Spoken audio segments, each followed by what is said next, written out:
Assalamualaikum warahmatullahi wabarakatuh. Jumpa lagi di Good Night YouTube channel. Apa kabar nih teman-teman?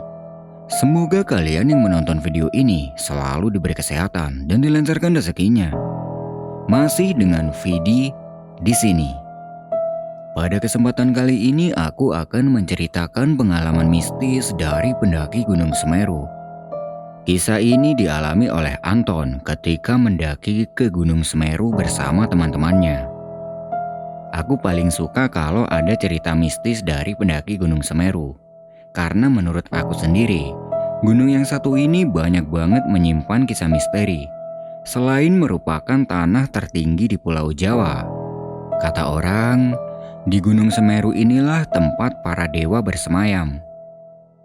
Kejadian mistis yang dialami oleh Anton ini benar-benar di luar nalar. Tepatnya di Danau Ranukumbolo, dia sempat diperlihatkan sebuah tempat yang sebelumnya belum pernah dia lihat. Gak tahu juga sih, apa itu yang dinamakan alam gaib? Untuk cerita lebih lengkapnya silahkan simak video ini sampai selesai. Good night.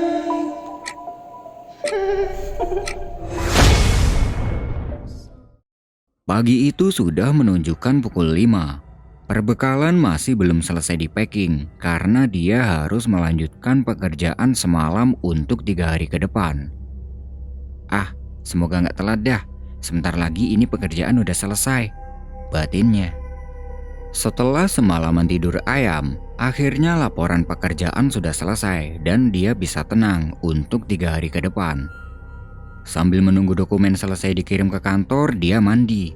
Dan setelah selesai mandi, ternyata internet di rumahnya mengalami gangguan dan file dokumen tidak bisa terkirim. Ini wifi kenapa lagi sih? Tinggal kirim doang ada aja gangguannya, batinnya. Hotspot dari HP dinyalakan dan akhirnya file dokumen telah terkirim ke kantor menggunakan internet dari data seluler. Laptop dimatikan dan ditutup. Setelah itu dia bergegas memasukkan perbekalan dan peralatan ke dalam tas carrier. Ketika sedang sibuk dengan itu, tiba-tiba HP-nya berbunyi mendapat panggilan dari teman-temannya. "Woi Ton, udah nyampe mana? Yang lain udah pada kumpul nih," ucap Basri di dalam telepon. "Iya Bas, ini lagi ngisi bensin di pom, bentar lagi nyampe." "Ya udah cepetan. Oh iya, mampir Alfa sebentar ya, beli gas." "Oke, beres," jawab Anton menutup telepon. Segera dia bereskan peralatan dan perbekalan. Setelah itu, dia pamit sama ibu untuk pergi mendaki ke Ranukumbolo Gunung Semeru yang sudah direncanakan seminggu yang lalu. Ibu yang sudah tahu kalau anaknya punya hobi naik gunung dengan mudah memberinya izin. Dan tidak lupa, beliau berpesan agar hati-hati dan harus pulang dengan keadaan selamat. Tanpa memanasi mesin, motor segera dikendarai menuju ke titik kumpul. Sesampainya di sana, ternyata masih cukup sepi karena masih banyak teman lain yang belum datang. "Sialan, dibohongin aku sama Basri," batinnya. Terlihat Basri cengar-cengir sambil menghisap sebatang rokok. Dan Anton menghampirinya. "Mana yang lain? Katanya udah pada ngumpul." "Tahu, udah pada dibilangin jam 7 masih juga lelet. Udah beli gas kan?" "Waduh, lupa aku. Kamu sih bilangnya yang lain udah pada ngumpul, jadi aku buru-buru." "Ya udah santai aja, ntar beli di jalan aja." Basri memang orangnya selalu on time, dan jam di Indonesia ini selalu salah karena selalu lelet.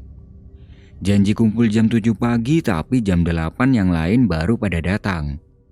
Tapi tak apalah, bukan hanya mereka yang telat, tapi Anton juga. Dia tiba di titik kumpul tepat jam setengah 8. Warung kopi yang terkenal dengan kopi ijonya menjadi titik kumpul setiap kali mereka akan mendaki gunung. Bahkan selain mendaki gunung pun warung itu selalu menjadi tempat tongkrongan bagi mereka. Tepat jam setengah 9 pagi mereka beranjak meninggalkan warung itu untuk menuju ke base camp pendakian Gunung Semeru. Mereka semua ada 8 orang. Sebut saja di antaranya adalah Anton, Basri, Yudo, Yusuf, Rohman, Hadi, Aryo, dan satu orang paling cantik di antara mereka semua, yaitu Putri. Jalan raya Blitar yang tertib lalu lintas membuat perjalanan mereka lancar dan aman hingga sampai di tempat tujuan. Basri yang menjadi ketua grup langsung menuju ke pos pendakian untuk mengurusi Maksi, sementara yang lain menunggu di sebuah bangunan yang terletak di sebelah kanan pos.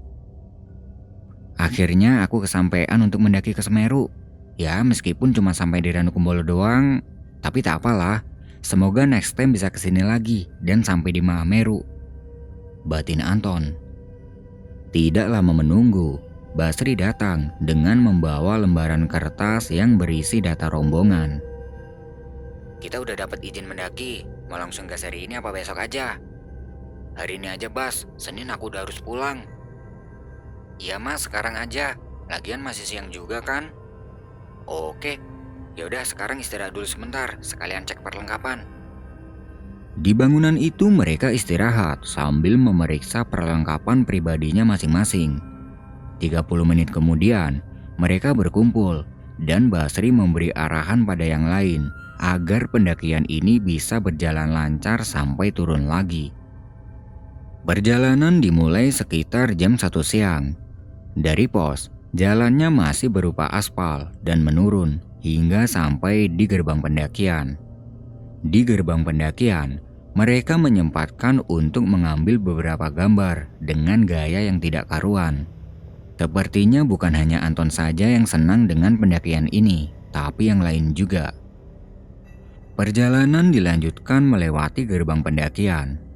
Basri yang lebih tahu dengan jalurnya berada di paling depan, disusul oleh Yudo, Rohman, Hadi, Putri, Yusuf, Aryo, dan Anton di paling belakang. Semuanya berjalan lancar hingga sampai di pos pertama, dan mereka memutuskan untuk istirahat untuk mengatur tenaga yang sempat terkuras.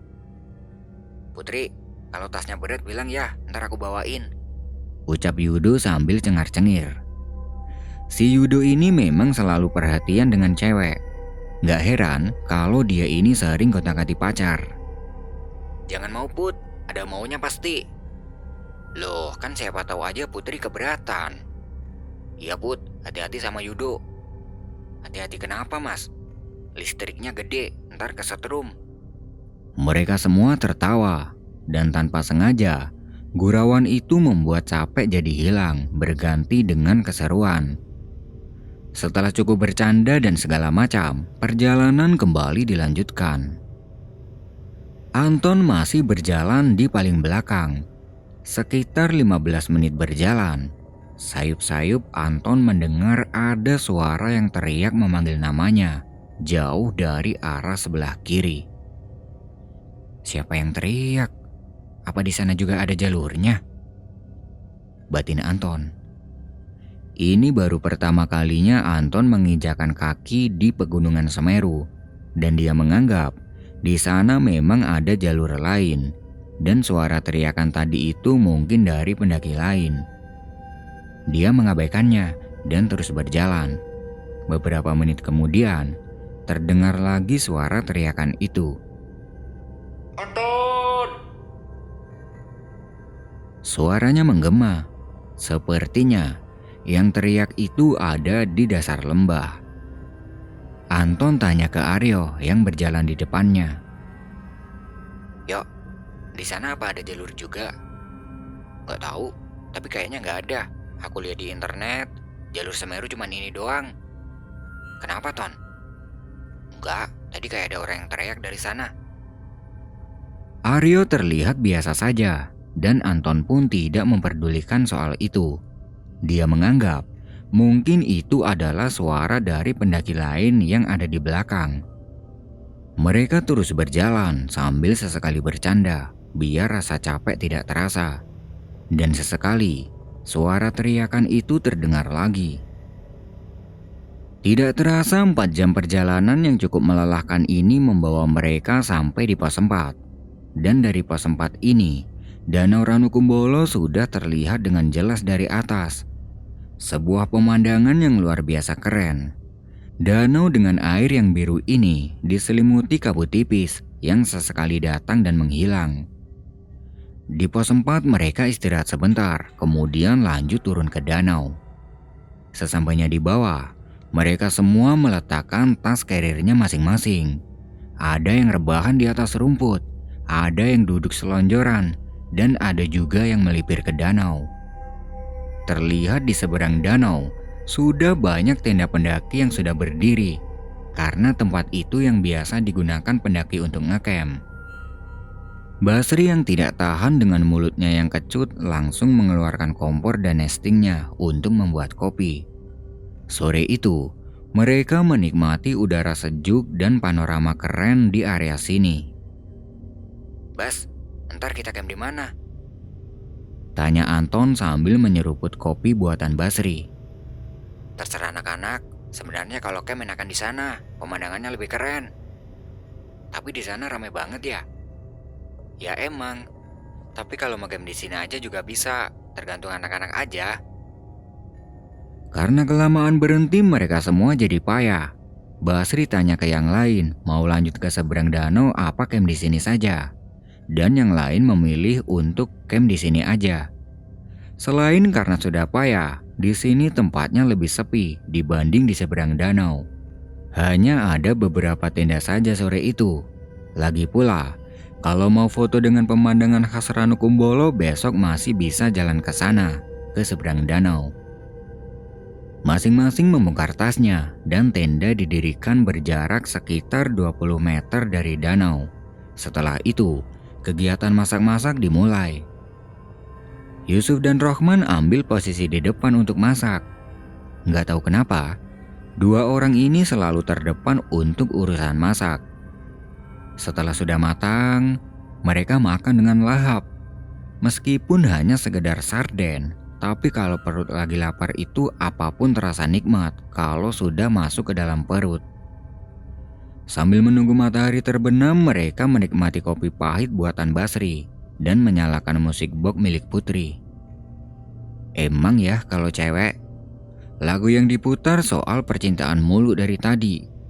Tapi tak apalah, suasana senja gini cocok juga mendengarkan lagu galau. Matahari sudah bersembunyi di balik perbukitan dan langit pun sudah gelap. Udara dingin semakin terasa, disertai angin yang berhembus tipis. Basri mengambil alih musik box milik Putri dan digantinya dengan lagu reggae andalannya. Karena semakin malam suhu semakin dingin, salah satu dari mereka ada yang memilih tidur lebih awal.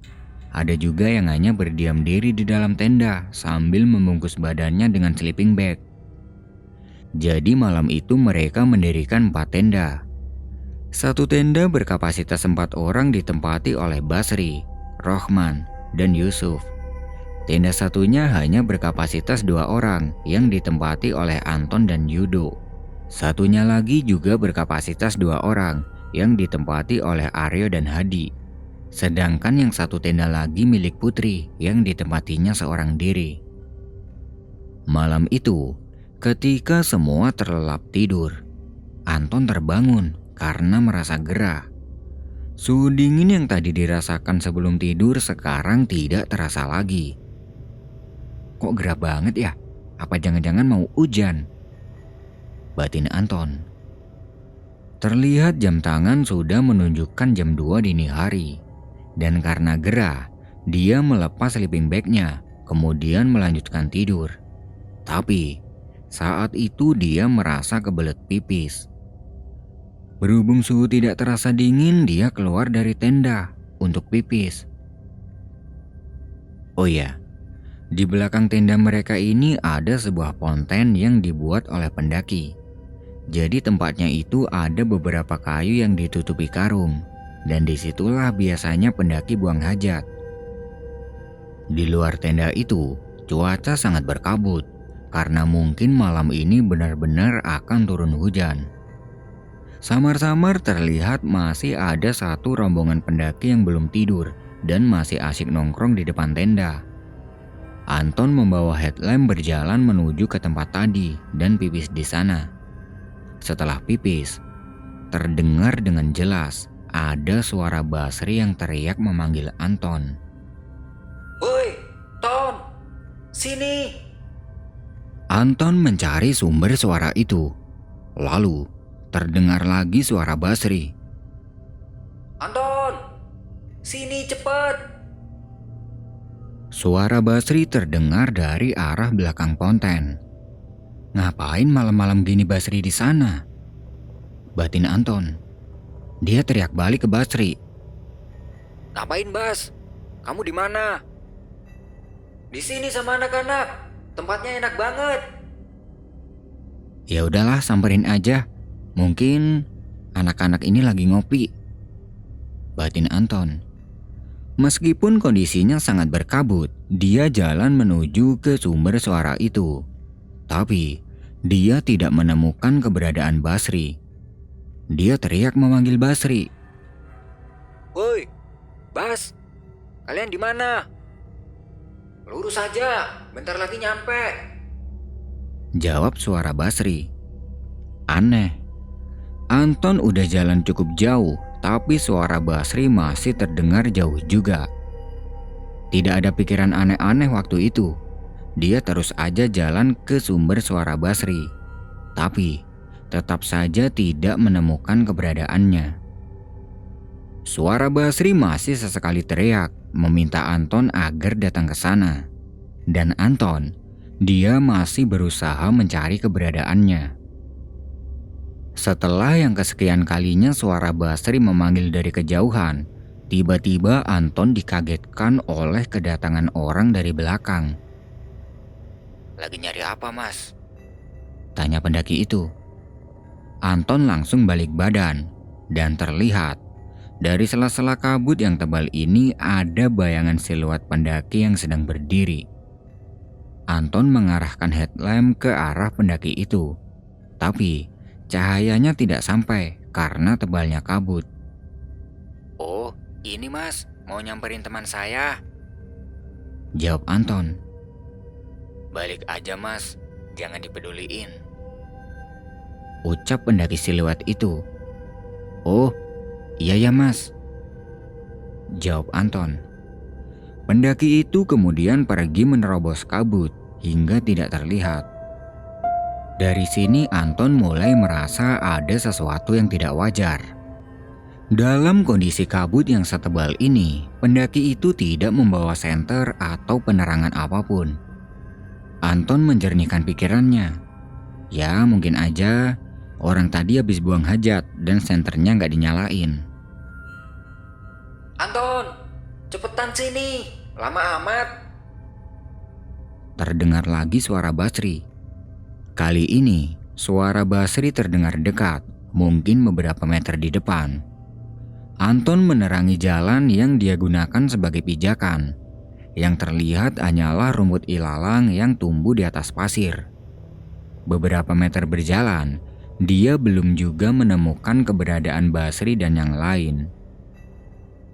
"Bas, kalian di mana sih? Kabutnya tebal banget, aku nggak bisa ngeliat apa-apa." Ucap Anton, tapi tidak ada balasan dari Basri. Beberapa kali dia memanggil Basri, tapi tetap saja tidak ada jawaban.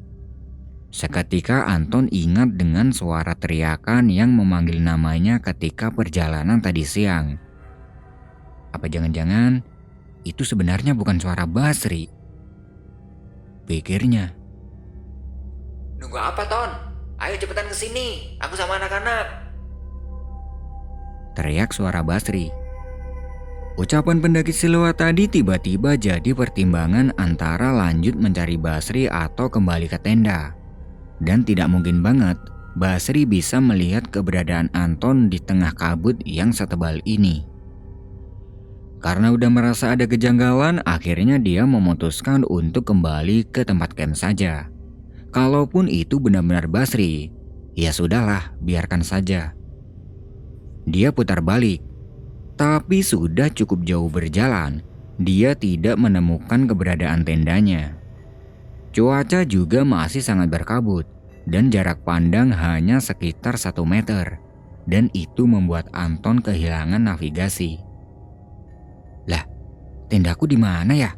Perasaan gak sejauh ini tadi aku jalan. Batin Anton dengan bingung. Dia melihat jam tangan, dan malam itu masih menunjukkan jam 2 lebih 5 menit. Ini jam tanganku rusak apa gimana ya? Kok dari tadi masih jam 2 aja? Batinnya. Masih berusaha menemukan keberadaan tendanya, dia berjalan mengikuti jalanan berpasir yang tidak ditumbuhi rumput ilalang. Dan sudah hampir setengah jam berjalan, dia belum juga bisa kembali ke tenda. Karena takut nyasar semakin jauh, dia berhenti di tempat untuk berpikir. Ah, parah nih. Masa iya aku nyasar? Kabut tebal banget pula, jadi gak bisa ngeliat apa-apa. Batinnya. Dia melihat ke berbagai arah. Seakan-akan dia sedang berada di dalam film horor yang pernah dia tonton. Yang ada dalam pandangannya hanyalah kabut dan gelap. Sunyi, tidak terdengar apapun. Sempat terlintas dalam otaknya, bagaimana kalau nanti tiba-tiba ketemu kuntilanak, pocong, atau genderuwo? Bisa kencing di celana dia. Di sini dia bingung harus jalan lagi atau bagaimana. Dia coba teriak minta tolong, tapi tidak ada respon dari siapapun. Akhirnya, dia memutuskan untuk duduk dulu di tempat itu. Siapa tahu kabutnya sebentar lagi bisa hilang. Beberapa saat duduk terdengar ada suara langkah kaki yang mendekat dari belakang. Bulu kuduk langsung berdiri. Takutnya, apa yang dikhawatirkan barusan itu benar-benar terjadi. Bagaimana kalau itu kuntilanak, pocong, atau genderuwo? Anton tidak berani melihat ke belakang. Lalu, ada sekelebatan cahaya senter dari sumber suara langkah kaki itu. Ketakutan Anton sedikit hilang, karena mungkin itu adalah cahaya senter dari pendaki lain. Dia melihat ke belakang, dan benar, ada cahaya senter yang mendekat ke arahnya. Tapi, cahaya senter itu tidak sampai mendekat ke tempatnya Anton. Dia berhenti sekitar 5 meter di belakang. Ngapain malam-malam di sini, Mas? Ucap seseorang dari balik cahaya senter itu. Plong. Lega banget, karena ternyata itu benar-benar pendaki. Ini Mas, mau balik ke tenda tapi kehilangan navigasi. Jawab Anton sambil berusaha berdiri. Dia mendekati cahaya senter itu, tapi semakin didekati, cahaya itu malah semakin menjauh. Seakan-akan dia menjaga jarak dengan Anton. Di depan itu udah tendamu. Jawab orang itu sambil mengarahkan senternya ke arah kiri dan tetap menjaga jarak dengan Anton. Oh, iya ya Mas, makasih ya. Jawab Anton. Sama-sama. Ya udah aku duluan ya. Jawab orang itu kemudian pergi ke arah kanan. Sekilas Anton ingat dengan suaranya. Itu kan suara pendaki yang bilang suruh balik tadi. Tapi entahlah, gak ada waktu untuk memikirkan soal itu dulu. Dia berjalan mengikuti arahan orang tadi. Dan baru beberapa langkah berjalan, perlahan suhu dingin terasa lagi. Dan kabut pun perlahan hilang. Hingga akhirnya, dia melihat keberadaan tendanya. Ternyata, dari tempat dia duduk tadi itu tidak jauh dari tendanya. Kira-kira hanya berjarak sekitar 20 meter. Kalau sedekat ini, kenapa tadi dia ini jalan lama banget dan gak sampai-sampai? Aneh kan? Dia cepat-cepat kembali ke tendanya. Dan sesampai di tenda, kabut sudah benar-benar hilang. Langit tampak cerah dengan bintang, dan suhu dingin pun menusuk ke dalam tubuh. Pendaki lain yang tadi pun masih ada di sana dan masih ngobrol di depan tenda. Habis dari mana Mas? Monggo ngopi dulu sini, ucap salah satu pendaki itu. Pikirannya Anton sudah kacau karena kejadian yang tidak masuk akal barusan. Anton bergabung sama beberapa pendaki itu dan sedikit cerita. Untung bisa balik, Mas. Emangnya habis dari mana toh? Tadi aku kencing, terus temanku manggil, tapi udah aku cari-cari nggak ada orangnya. Walah, tak kirain habis kesasar atau gimana, Mas. Iya, tadi aku nyasar. Kabutnya tebel banget, jadi nggak bisa lihat jalan. Kabut? Mana ada kabut? Dari tadi cerah-cerah aja kok. Lah, pikiran Anton semakin kacau. Pendaki itu bilang tidak ada kabut sama sekali, dan katanya mereka juga tidak mendengar kalau tadi Anton sempat teriak minta tolong. Yang lebih kacau lagi ketika dia melihat jam tangan. Ternyata waktu itu masih menunjukkan jam 2, tidak lebih dari 5 menit. Aneh kan? Terakhir kali dia melihat jam itu sudah menunjukkan jam 2 lebih 5 menit, tapi sekarang jam 2 lebih 7 menitan. Padahal tadi dia sempat berhenti cukup lama untuk menunggu kabutnya hilang. Karena udah benar-benar kacau, dia pamit untuk kembali ke tenda. Sleeping bag dia selimutkan ke seluruh badan. Dan sebelum tidur, dia masih kepikiran kejadian tadi, termasuk orang yang memberitahu dia jalan. Kalau dia bisa menunjukkan jalan ke sini, kenapa tadi dia jalan berlawanan arah? Tapi entahlah, semakin dipikirkan malah semakin kacau kepalanya. Malam itu dia lanjut tidur, dan keesokan harinya dia bangun karena terusik suara teman-temannya yang sudah bangun lebih awal. Anton keluar tenda.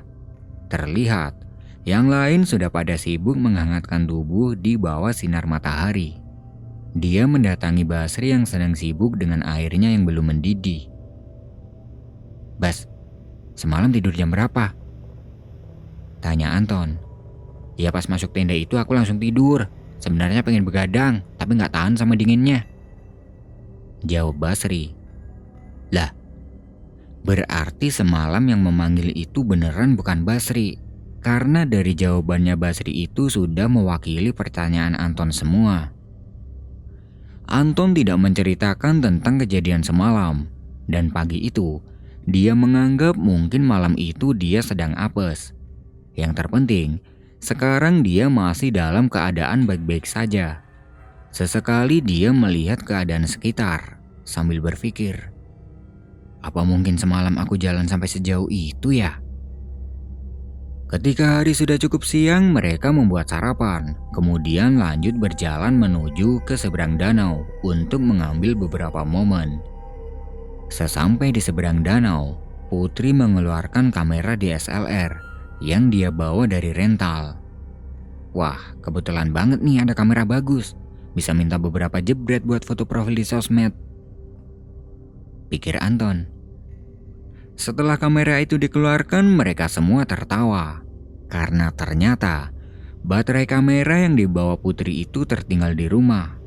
Katanya, sehabis dicas dia lupa memasukkan ke dalam tas. Konyol juga nih anak. Udah bawa kamera bagus-bagus nggak sama baterainya. Otomatis kameranya itu mubazir dong. Dan yang lebih mubazir lagi adalah uang sewa kameranya. Tapi tak apalah, masih ada kamera ponsel. Ya meskipun gak sebagus kamera DSLR, setidaknya mereka masih bisa mengabaikan momen di Ranukumbolo. Setelah puas mengabadikan momen, mereka kembali ke tempat campnya. Dan siang itu, mereka berkemas untuk kembali turun. Perjalanan ke Ranukumbolo ini merupakan perjalanan paling mistis yang dialami oleh Anton selama dia menapaki ke beberapa gunung yang ada di wilayah Jawa Timur. Dan dari sinilah Anton benar-benar percaya bahwasanya hal mistis itu memang benar-benar ada, terlebih di Gunung Semeru ini. Tapi meskipun begitu, jangan jadikan hal mistis sebagai penakut diri. Karena sejatinya, Manusia hidup berdampingan dengan semua itu, hanya terhalang oleh sebuah tabir yang tidak semua orang bisa melihatnya dengan kasat mata. Hanya orang-orang terpilih dan orang yang mempunyai kelebihan yang bisa melihatnya. Perjalanan turun berjalan dengan lancar tanpa ada kendala apapun hingga sampai kembali di base camp dengan selamat. Nah, itu tadi adalah pengalaman mistis yang dialami oleh Anton ketika dia mendaki ke Ranukumbolo Gunung Semeru bersama teman-temannya. Ada yang udah pernah mendaki ke Ranukumbolo nggak? Kalau ada komen ya. Terima kasih buat teman-teman yang sudah nonton video ini sampai selesai. Aku pamit undur diri dulu ya. Good night and see you next time.